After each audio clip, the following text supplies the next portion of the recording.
राधे राधे दोस्तों, आज हम शिव पुराण के श्री रुद्र संहिता के दूसरे खंड के 5वां अध्याय ये संध्या का चरित्र को शुरू करेंगे।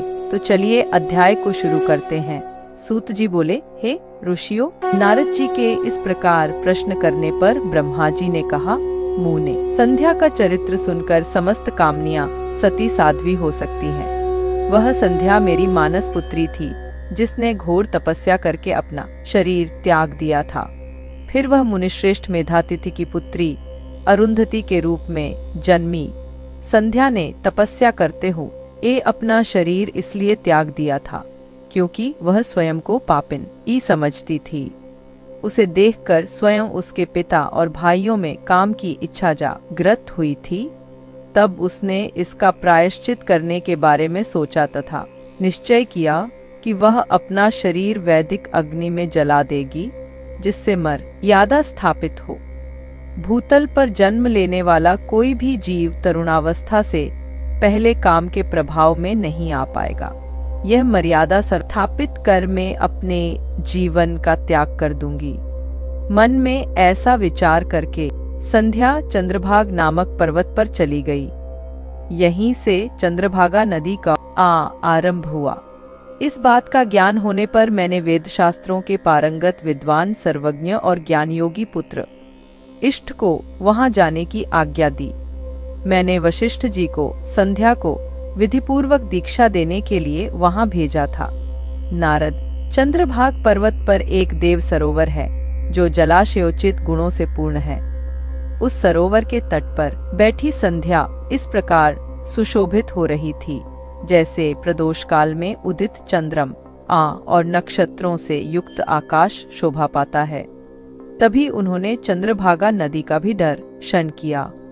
तब उस सरोवर के तट पर बैठी संध्या से वशिष्ठ जी ने आदरपूर्वक पूछा, हे देवी, तुम इस निर्जन पर्वत पर क्या कर रही हो? तुम्हारे माता पिता कौन हैं? यदि यह छिपाने योग्य न हो तो कृपया मुझे बताओ।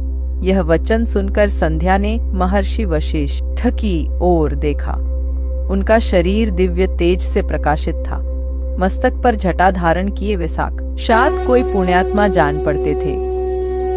संध्या ने आदरपूर्वक प्रणाम करते हुए वशिष्ठ जी को अपना परिचय देते हुए कहा, ब्राह्मण, मैं ब्रह्मा जी की पुत्री संध्या हूँ। मैं इस निर्जन पर्वत पर तपस्या करने आई हूँ। यदि आप उचित समझें तो मुझे तपस्या की विधि बताइए।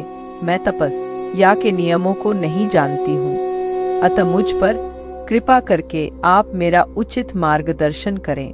संध्या की बात सुनकर वशिष्ठ जी ने जान लिया कि देवी संध्या मन में तपस्या का दृढ़ संकल्प कर चुकी हैं।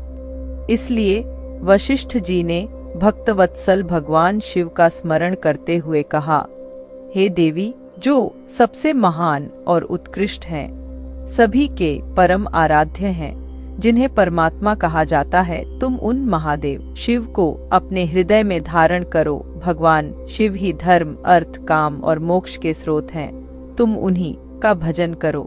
नमः शिवाय मंत्र का जाप करते हुए मौन तपस्या करो। उसके अनुसार मौन रहकर ही स्नान तथा शिव पूजन करो। प्रथम 2 बार छठे समय में जल को आहार के रूप में लो। तीसरी बार छठा समय आने पर उपवास करो। देवी, इस प्रकार की गई तपस्या ब्रह्मचर्य का फल देने वाली तथा अभीष्ट मनोरथों को पूरा करने वाली होती है।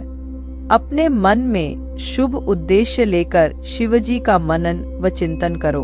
वह प्रसन्न होकर तुम्हारी मनोकामना अवश्य पूरी करेंगे।